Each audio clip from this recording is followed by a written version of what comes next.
Suppose the federal government collected all the money it's going to collect from the rich on January 1st and then started spending that money. When that money runs out, the federal government would then turn to the middle class and collect all the money it's going to collect from them for the year and start to spend that. And then when that money runs out, suppose the federal government turned to the poor and collected all the money it's going to collect from them for the year and then spent that. When that money is finally spent, there's no one left to collect money from, and so any further money the government spends has to go on the nation's credit card.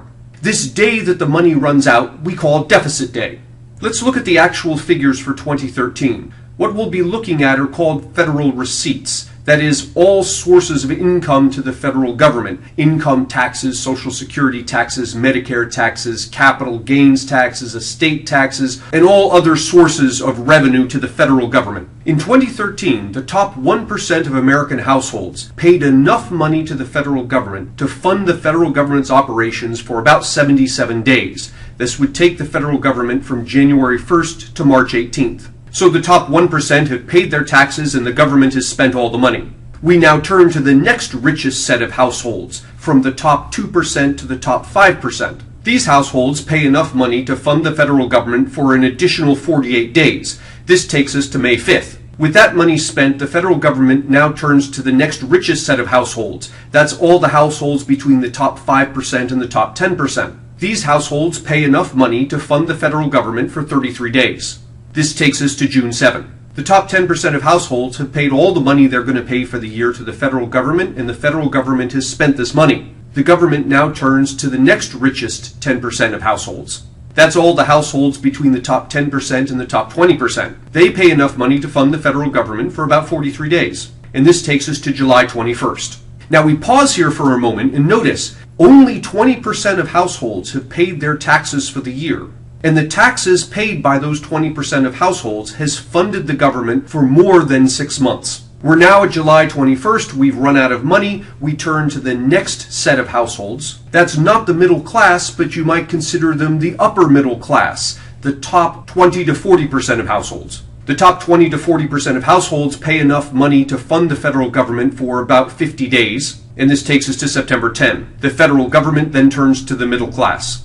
The 20% of middle-class households pay enough taxes to fund the federal government for 26 days. This takes us to October 6. The government then turns to the lower middle class, the bottom 20 to 40% of households. They pay enough taxes to fund the federal government for 11 days, or until October 17. Now everyone has paid their federal taxes for the year with the exception of the bottom 20%. The poorest 20% of households pay enough taxes to fund the federal government for about 48 hours. This takes us to October 20th, which is deficit day, the day the money runs out. In 2013, every dollar the federal government spent from October 20 through December 31st went on the government's credit card. That's a total of 75 days worth of spending. What's interesting about this spending is that the cost of the spending is borne entirely by a single demographic group. Interestingly, that demographic group can't vote, largely because they haven't been born yet. That's our children and grandchildren.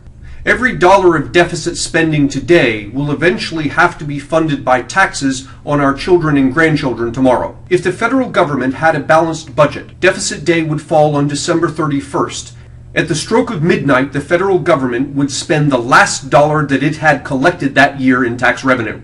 In total, the federal government has accumulated about 6 years' worth of deficit days. In other words, the federal debt is so large that to pay it off, the federal government would have to completely shut down and spend 100% of its tax revenues on paying down the debt.